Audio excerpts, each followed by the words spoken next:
governor weighs in on the debate the entire country is talking about. We asked Ambassador Andrew Young for his take on the Confederate flag, and his answer might surprise you. Tonight, he tells Fox 5 some people fighting against the flag are more worried about treating the symptom than curing the illness.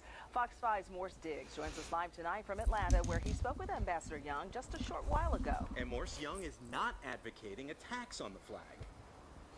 Oh, that's right. The former two-term mayor of Atlanta suggested people focus on the substance of the problems and issues of today and not on a symbol. He says a lesson should have been learned by what happened right across the street at the state capitol. He says the supporters of former Governor Roy Barnes won a big flag battle, but they lost the State House. It flies at Stone Mountain, a symbol for some of past or perhaps even present attitudes of intolerance. What is Andrew Young's take on efforts to remove Confederate symbols? Just like the flag doesn't answer anything. I would never trade the flag for a single job. The problems we face don't have anything to do with the flag. The fact is that 93% of the black people killed are killed by other black people. So if Black Lives Matter, let us start believing that we matter. Instead of worrying about Confederate symbols, the man who walked with King recommends we pay attention to the substance of what's taking place right now in 20. Okay, and there you have it. This is Frank Abbruzzino with the Uncensored Report, and this is a one-man show where I essentially do everything just like I do on my website. I do the transitions, the technical aspects of research, every single piece of it. And what you saw there was the former mayor, African American, and he came on and essentially said, look, it's not the flag. The flag is not the problem we face. We don't need to do anything about the flag. And he says that the debate over this whole Confederate flag is just a divisive non-issue. It's a distraction of sorts. And it's distracting people from the real problem. And he wishes that Black Lives Matters would look at the different approach. You know, how about looking at the high abortion rate in the black community? How about looking at the fact, like this guy quoted, 93% of the blacks killed are killed by other blacks. That goes beyond the Confederate flag issue. And this guy Young, he's recognized as a prominent activist, an African American activist, civil rights movement. He's marched with Martin Luther King. He was instrumental in pushing through the 1964 Civil Rights Act and the 65 the Voting Rights Act. So he is someone that's in the know, someone that we should be paying attention to. And hopefully many young African Americans will get out there and start to pay more attention to him versus some of these people that are out there with their own agenda. And it's almost like they're purposely out there trying to start a race war. Call me crazy, but that's the direction it seems to be going in. All right, folks. Why don't we start off? We're going to go ahead and cover the headlines. Let me get you guys on a split screen. And hold on one second. There we go. Split screen. What they did is they came in and changed the software on me. So now, it used to be I could just click with my mouse over and you could pop over to the new screen. Now I got to click there plus hit a go button, which is a real annoyance. And I'm hoping I don't forget to do it during the show. So let's take you over to the split screen and move us over here. This is my Uncensored Report. Actually, I wanted to be on my Educate Inspire Facebook page and cover some of the news real brief. The Ten Commandments, the statute, it must be removed from the Capitol. Oklahoma Supreme Court has ruled this. So that's something I just posted on. I can't say it wasn't unexpected. We have sort of a controversy here where we have In God We Trust. We had an individual from a Northport, another city, come to the city of Venice, and he wanted to put up a plaque. A lot of people were like, hey, you don't even live here? What's it any of your business? The city council ended up shooting him down, and so one of the council members last week took the flag, which the state flag has In God We Trust. She repositioned it so that it stood out, and a lot of people are up in arms saying, what is going on. Now it's a state flag. She has every right to do that, but a lot of people are concerned about it. It was a divisive issue that was being discussed over the last few weeks. Gerrymandering is, they look at how they've changed it. That's another Supreme Court ruling. Saudi Arabia continues to strike over in Yemen, and this report just talks about dozens of civilians that were killed in northern Yemen, which is happening a lot from what I'm hearing. High Court, we're going to talk a little bit more about this in detail today and how they're going to take a look at people that are forced to pay into union fees. This is a particular case involves a teacher that didn't want to pay into the fees, and she didn't like the fact that they were forcing her hand on it. The XIM bank expires. Forced vaccination. I think we're going to talk about this a little bit. This is something that's happening in California, and they're mandating that you can no longer say file a personal exemption or religious exemption. So we're going to discuss that a little bit further. ISIS is burning all the opium fields in Afghanistan. They're in a big, it's amazing there what's going on. You got the Afghan government, you got the Taliban, and now ISIS is over there challenging Taliban, and they're taking a different approach because Taliban makes a lot of money off that opium. They've kept the fields there. We could go into the government assistance in creating those fields and the money being made off of it, which we'll discuss at another time. Obama is going to talk about overtime for millions, teacher fired for stepping on the U.S. flag.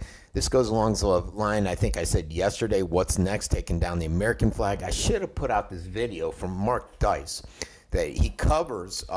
He goes out to the pair. This is the same guy that did the 4th of July thing. Goes out to the pier and asks people, okay, we want to change the American flag with this whole new look. And I think he had 7 out of 9 people that said, sure, let's do it. Let's change the American flag. This is about a cop that handcuffed a man and beat the heck out of him. He was denying it until video footage showed up. This is a unique story here. NASA found a pyramid on outer space. I think it was Ceres. Yeah. And I've seen this pyramid. I posted this on the Educate. It's pretty interesting stuff for you to catch on. Another article, violent U.S. history looms large as feds investigate. There's been a string of church burnings ever since the incident with involving roof.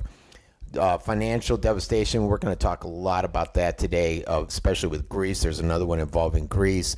And a lot of different articles out there. Bonehead Boyner, and as people know me, I don't like either of these idiots in here, Reed or Boyner.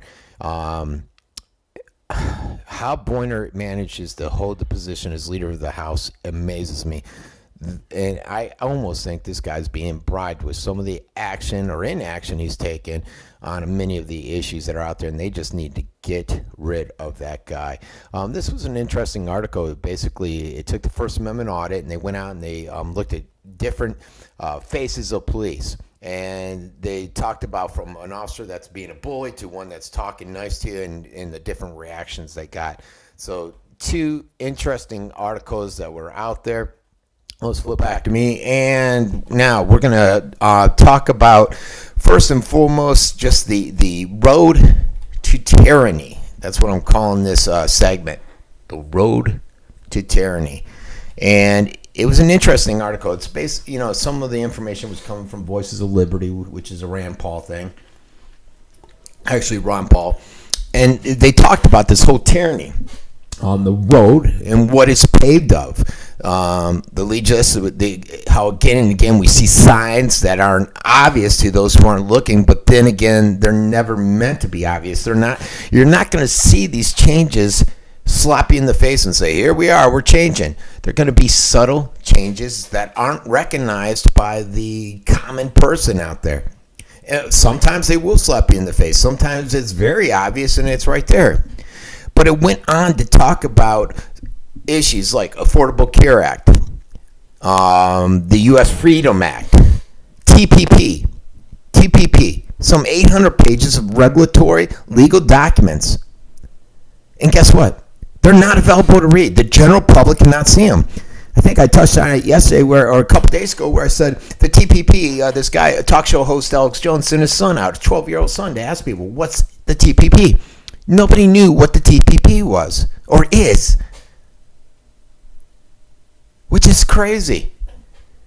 But you know what? It's not that crazy if you think of the fact that Congress hasn't even read it and they've agreed to it. They've signed, they voted for it. Like Rubio, that idiot.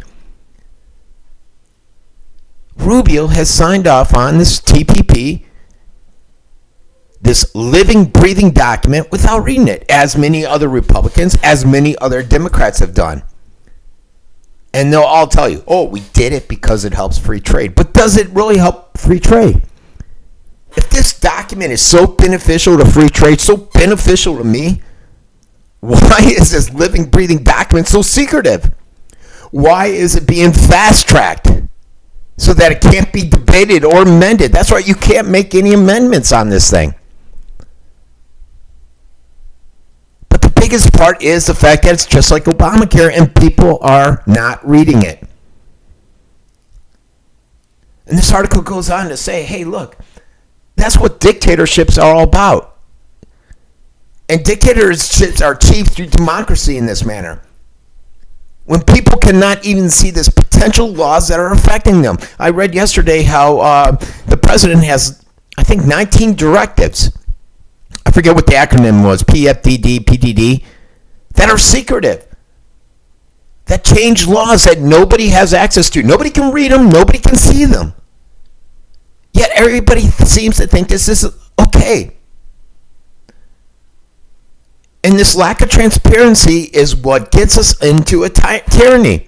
This article mentioned, do you think Mussolini, Hitler, Stalin, any of these guys passed laws that were transparent? No. If they did, we wouldn't have been in the situation we were back in World War II. And essentially what they're doing is they're removing the rights of the people. They're removing them. But we don't even know. We're so glued to the TV, to our iPhone, to our iPad, we don't even realize it. We're more interested in what's happening to the housewives on Beverly Hills. And the little guy gets trampled once again. Trampled, our rights, everything. And we're starting to live under this tyrannical government. Now, is it a tyranny to the extremes of Saudi Arabia? No. But they're going a little bit by little bit by little bit. You're losing your freedoms, your rights.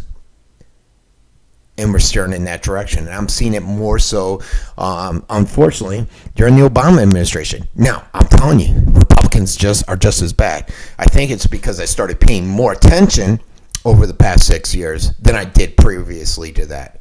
Shame on me. I'm sure Bush was just as bad. I'm positive he was just as bad. All right, we're going to take a quick break. So if you're new to the show, basically I just go to the screen and play some music. It allows me to get set up instead of you looking at me. And I'll be right back once I get set up. What I'm setting up is the sheets. So what I try to do, I want to be as factual as I can. I don't want to sit out there and pass out a bunch of garbage that's not accurate. So I'll take the various sources, just like on my Educate Inspire page. I take information from Slate. Trust me, Slate and Mother Jones, it is hard for me to post some of the stuff that I post on my pages from them. Some of the garbage I see them put out, but I put it out there. A, because I read it.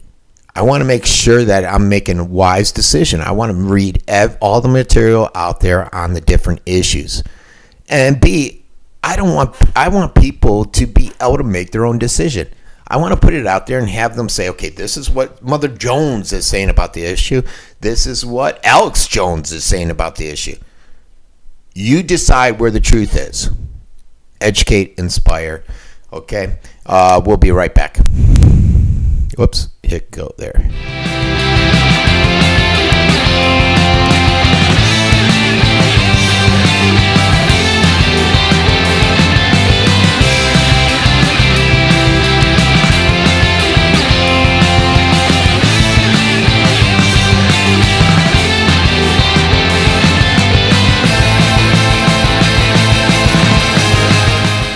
Okay, I'm back. What a quick transition. The next thing I want to talk about, and something I follow a lot, is just the financial issues that are occurring out there. I'm not a financial expert. I went to college, got my bachelor's, my BS in management, business law management, and started my master's work. That was more around financial management. Did have a Series 6 license for a while, Series 7, Series 6. I can't remember what it was. It was so many years ago, about 30 years ago. And it was in the junk bonds. So, but I'm not astute by any means in the financial world. So I rely a lot on the different information.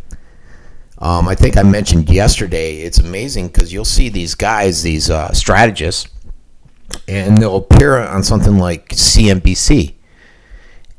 And CNBC, and something I didn't realize is on these different channels, they'll have you toe a line. They want to communicate a certain message. And they don't want to communicate a message that is negative towards the owners of the company, the advertisers of the company, and in some respects, the government.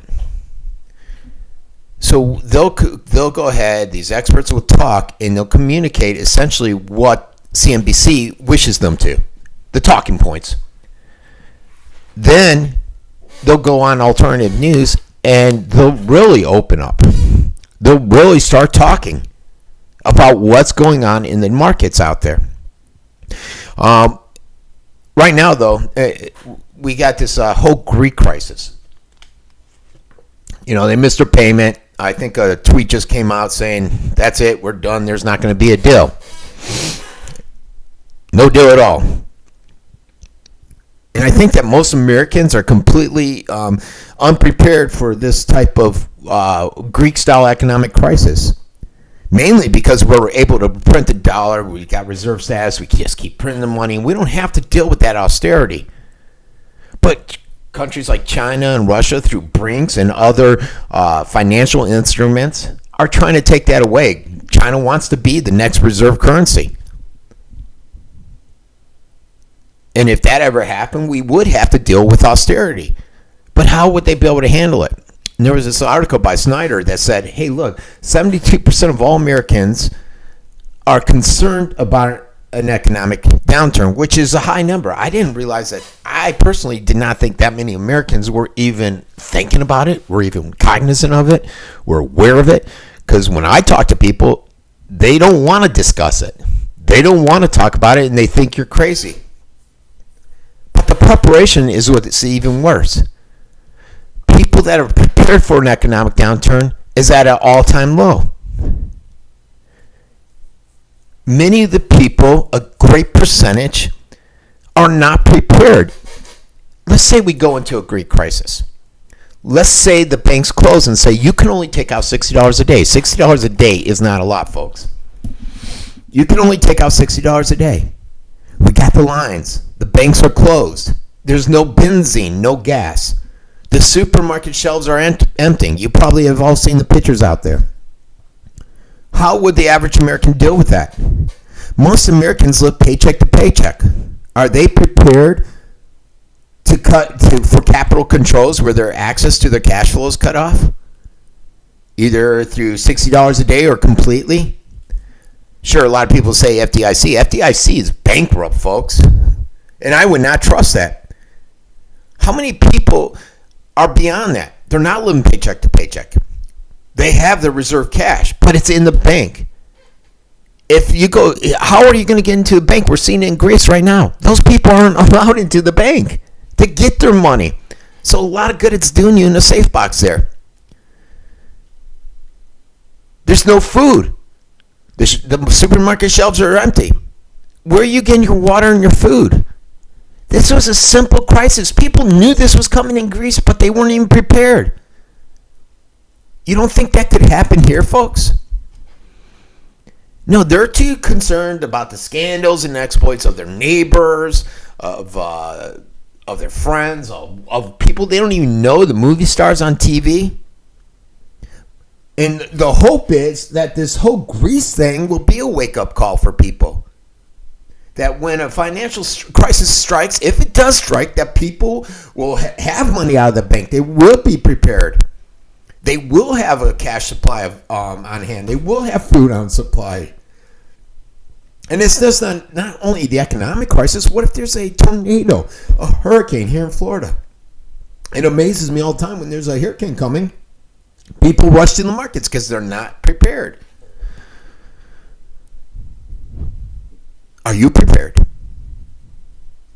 Do you have money saved up for an emergency? Will you be lining up at the ATM hoping to get $60 like many of the people in Greece are doing today? Are you prepared down there in Puerto Rico? Puerto Rico, the big surprise. We talked about it yesterday. Nobody was aware of that. It's huge. I don't know if you guys realize how huge it is. It's essentially a United States. They're going belly up. They can't pay their bills.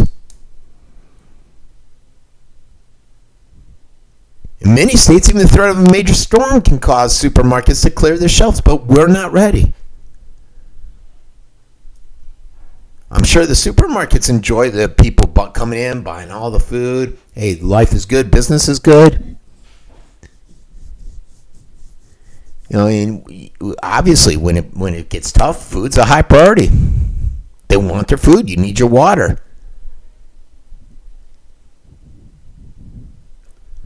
How about medicine? This is another thing this article brought up. Do you have a supply of your medicine?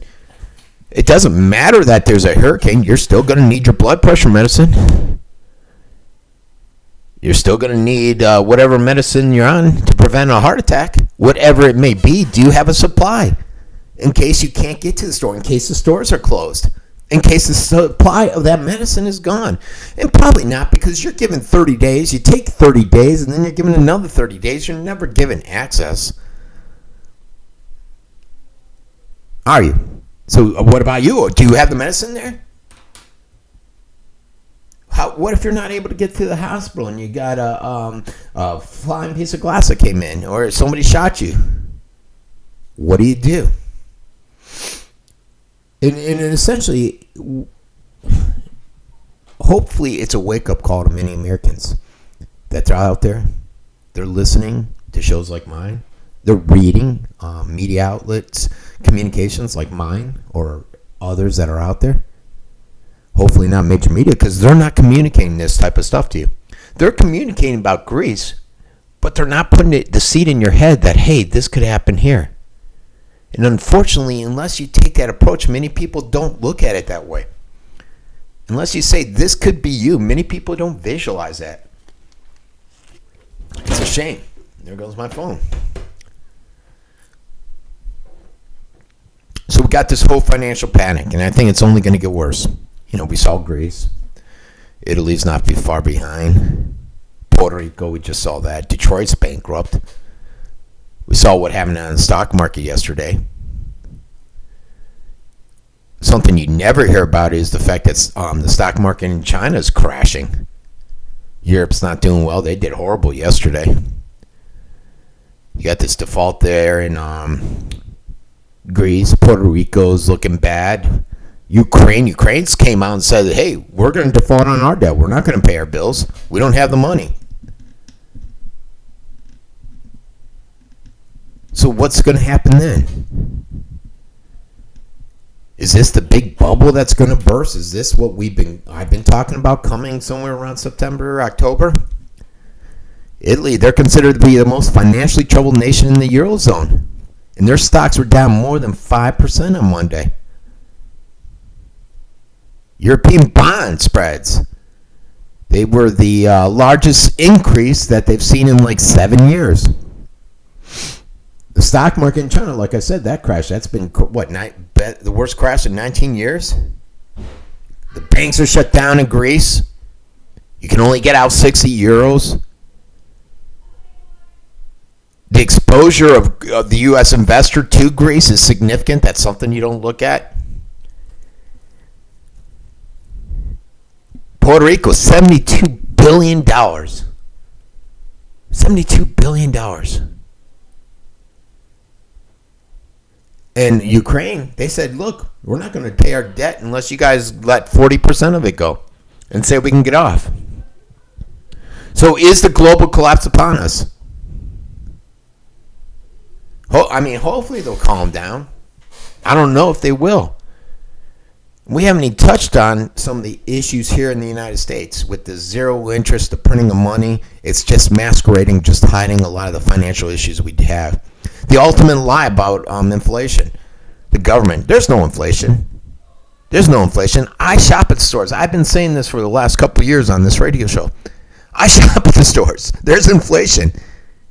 You could sit there all day long and tell me that what this number is and that it's an indicator that there's no inflation. But when I go into the grocery store, when I go get gas, when I go get this, when I go get that, there is inflation without a doubt. And that's because they cherry pick. They with inflation, they can take like 30 numbers. They can say, okay, these 5 numbers are looking good out of the 30. Let's go with those and calculate our inflation rate. Next month, we'll look at different ones, whichever ones are reflecting a better number. It's craziness. All right, we're going to take a break, and I'll be right back.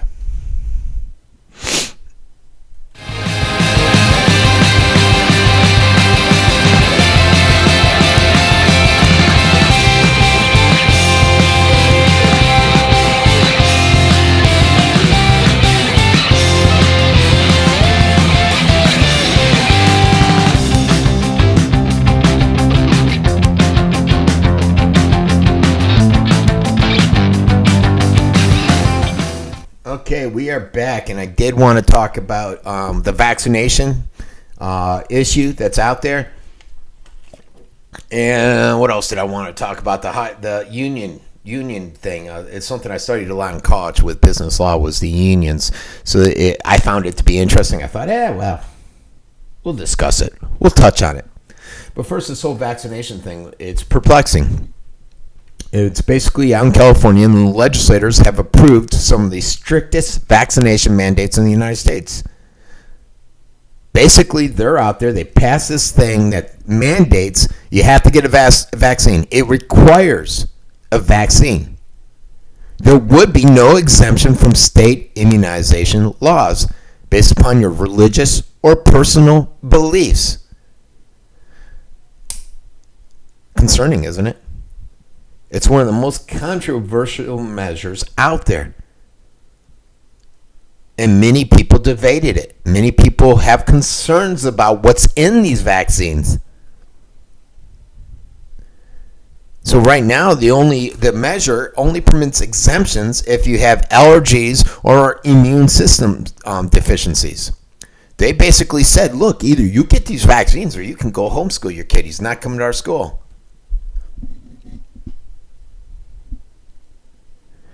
Many people feel, hey, vaccines aren't safe. They haven't been proven reliable. There's many doctors out there, including the one, I forget his name, that worked in the industry, that will come out and say they're not safe. Many people feel that this bill violates the privacy and parental rights of many of the individuals, residents of California. And so it's pitting basically the parents against the state, as it turns out to be one of the strictest vaccine laws in the country. And, the supporters are out there saying, hey, look, we just want to promote safety. We don't want some kid with measles coming in and getting the whole school measles, which I think the majority of the people that were coming down with the measles had the measles vaccine, which is so ridiculous about it, but you don't hear that. But this whole measles outbreak is what prompted this law to force vaccinations. Yeah, out of the deaths of more than 100 kids, they've been officially linked to receiving measles vaccines during the past decade. So if they're getting this vaccine and they're still contracting measles, it's not effective. So why are you forcing my kid to go get the measles shot?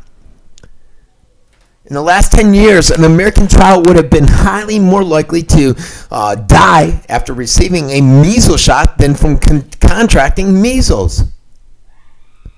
Yet they're out there pushing it, saying you have to get this shot. And the public is not aware of the fact that most of the people contracting measles had the measles vaccine. And that's not the only thing. It's been connected to serious complications out there, folks.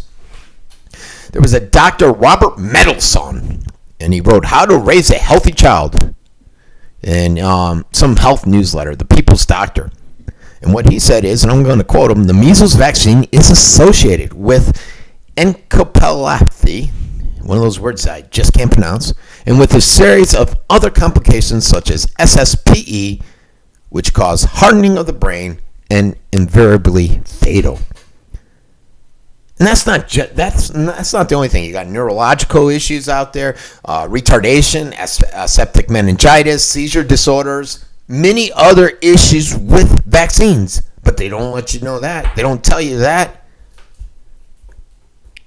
It's almost as though this California legislation is making a move for population control.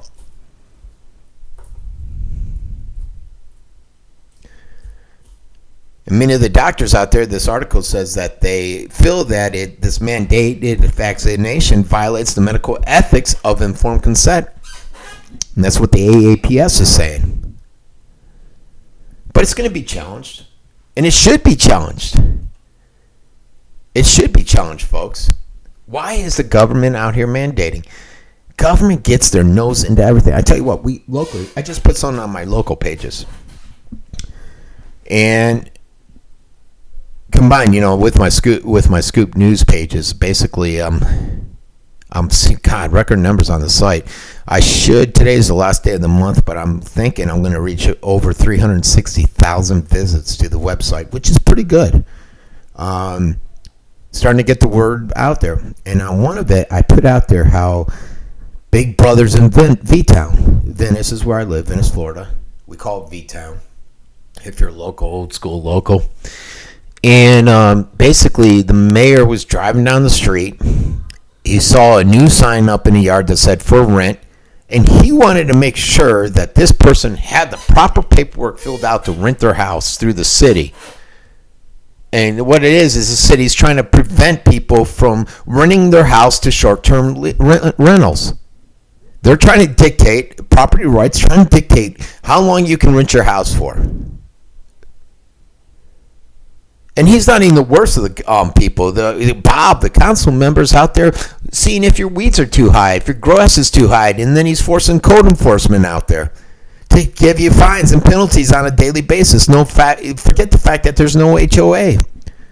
Then, in addition to that, if you don't go out and you get the stuff cut, or if you're within ordinance and your grass is high enough, or what was it? Some guy, this trash can, Larry the dumpster guy, he kept calling on this dumpster. The dumpster was within ordinance, within code. Code enforcement went out there several times. It was perfect. There was no issue with it.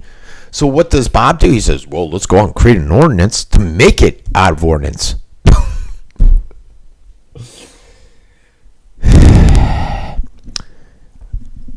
They're over there at the jetty right now. Government sticking their nose in. Anita's. It's been there for years. Years. Hot dog stand right there on the jetty. One of the council members, Bob, has never been a fan of it. He wants something else there that'll bring in more tax dollars, attract more tourism into the city. So now they're saying, oh, it's too close to the water. Forget the fact that it's been there for years. It's past all the coding and zoning. And somehow somebody's come up now that it's too close to the water. We got to move it. They're tough out of luck. God. What would we do without government, right? Well, now we got this. I'm going to pop over to that whole union story because I'm running short on time.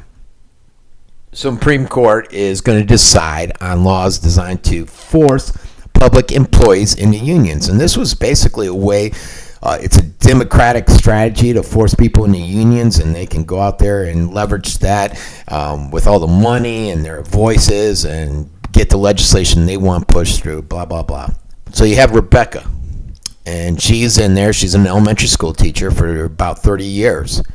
She filed a suit against Orange County in California and against the Teachers Association. She said, look, she's paid agency and due fees to the union since 1988, and this was a condition of her employment. So she filed a suit saying, look, along with 9 other teachers, this isn't fair. We need to end the system.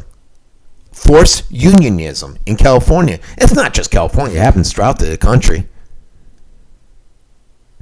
And what it is this is a case about a right of individuals to decide for themselves whether to join and pay dues to an organization that purports to speak on their behalf, when many of the times they don't speak on their behalf. So the courts are going to visit it and see if answer the basic question, if teachers and other government employees can be required to, essentially what they're doing is subsidizing speech of unions they do not support. I wish them best of luck. I don't know if she'll succeed. Hopefully she will. WikiLeaks just passed out some information. We're hopping over. I'm trying to judge time and see where we can go. WikiLeaks came out, and this is classic. It's stuff we know goes on. First, they came out, I think it was last week, and all the papers indicating that the United States is spying on France. Oh, wow, shock. Yeah, we all knew that. And France is probably spying on us. Okay, this should not be news. But the fact that it's been public, France can sit there and say, oh, God, we're going to scold you, which they did. They summoned the ambassador and all that stuff. Well, now new information's come out. And it's alleged that economic snooping on France has been going on to benefit other countries. Their partners. They're calling them their 5 partners: Canada, Australia, United Kingdom, and New Zealand. So this leaked document reveals the long-standing intelligence reports that was prepared by NSA, and what it does is it chronicles the strengths and weaknesses of the French economy, and basically they're intercepting any issues that may be informative for these other countries to go in and basically leverage to get deals done. Basically leave France and France businesses at a disadvantage. And it's not that they're not only using these results for spying, but they're swapping it between other countries. And essentially, the United States has taken France to the cleaners. And if they were upset before about us spying on them, which we all know is happening, they're really going to be upset over this one.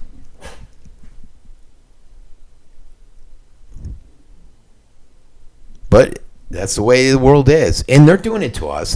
Let's not be stupid, folks. It goes both ways. It goes both ways. One other report I wanted to talk about. This is something that I've communicated many times. It's pretty much well known out there. And it's about the funding of ISIS and other radical groups, primarily over in Syria. I've been reporting on it for a while. And it's basically that the United States is funding groups like Al-Qaeda, Nusra, ISIS, and other related terror organizations that are right now primarily focused in Syria. But we've been doing this in Libya and everywhere else. And despite the fact that even the U.S. government itself has admitted to this, the funding of the terrorists directly and indirectly, primarily through Saudi Arabia, any suggestion of it is met with ridicule. You're a conspiracy guy. But now the United States has come out again. And they admitted that the funds terrorists on the ground in Syria. They've told everyone, we're going to fund these non-extremists. They're going to vet the Syrian rebels, and they're going to compensate them $250 to $400 a month to act as our proxy in the Middle East. And I've covered this many times. One thing I didn't know, that they were only paying them $250 to $400 a month with it, which is crazy. But one thing that amazes me is that they have left Americans under the impression that they are only in there funding and training non-extremists. Folks, on the rebel side, they're all extremists. There is no non-extremists. They're out there. We're funding, arming, training, and directing jihadists out there. There are no moderate rebels. They never existed in Syria. And if anyone's honest with themselves, they'll tell you that. A lot of these guys are taking money and they're taking off. They're hitting the road. Switching allegiance to ISIS. And so you need to make no mistake that the United States is not funding moderate vetted rebels to fight ISIS or Al-Qaeda. The U.S. is funding jihadist terrorists, mercenaries that are working alongside ISIS and Al-Qaeda. And they're doing this to overthrow the secular government of Assad. Virtually every person of a moderate persuasion in Syria has long come over to the side of Syrian government. So there are no moderate rebels. There was never such a thing as a moderate rebel. So this whole revelation that we're funding rebels over in Syria, ISIS, Al-Qaeda, is no surprise. People like me have been saying, if you watch alternative media, it is no surprise. We've been saying this forever. It's surprising the amount that they're paying them, but it's not surprising. And that's why I tell people, you can't just sit there and watch major media. You got to get out there and follow alternative media. Look at different media sources. Get a different perspective, a different view. Don't just take what I put out. Don't just take what I say or communicate. Look at the different sources that are out there. Make up your own mind. Educate, inspire, and change. The whole idea of the show. The uncensoredreport.com. All right, folks. I think that's it for today. As usual, I'll be posting my information on my website, thescoopnationalnews.com. It's a little confusing on how I have all the sites. I have, for social media-wise, I have the Rogue Brand at Twitter, but for this, on Facebook, I have Educate, Inspire, and Change. And that one I put mostly political type related issues. I do have my parents, it's called My Parents Did Something. It's a ridiculous Facebook page, but on there I put all kinds of stories and videos, and it's basically a full-fledged news service over there. And then locally I have what we call the scoop pages. I got the Venice Scoop, the Northport Scoop, Sarasota Scoop, Inglewood Scoop, Taking a Bite Out of Crime in Sarasota County. Together with all of them together, there's over 400,000 fans. As I said, over 360,000 visits to the website this month. And so we're going to keep it going. Hopefully we'll get a lot of people that are watching the show. I'm just starting it back up. So if one person's watching it and I'm communicating to them and they're picking up some new information that they weren't aware of before, I'm successful. It doesn't need to be 300. It doesn't need to be 1,200. Just one person. One person. All right, folks. This is for Frankie. I will see you guys tomorrow, and have a great night.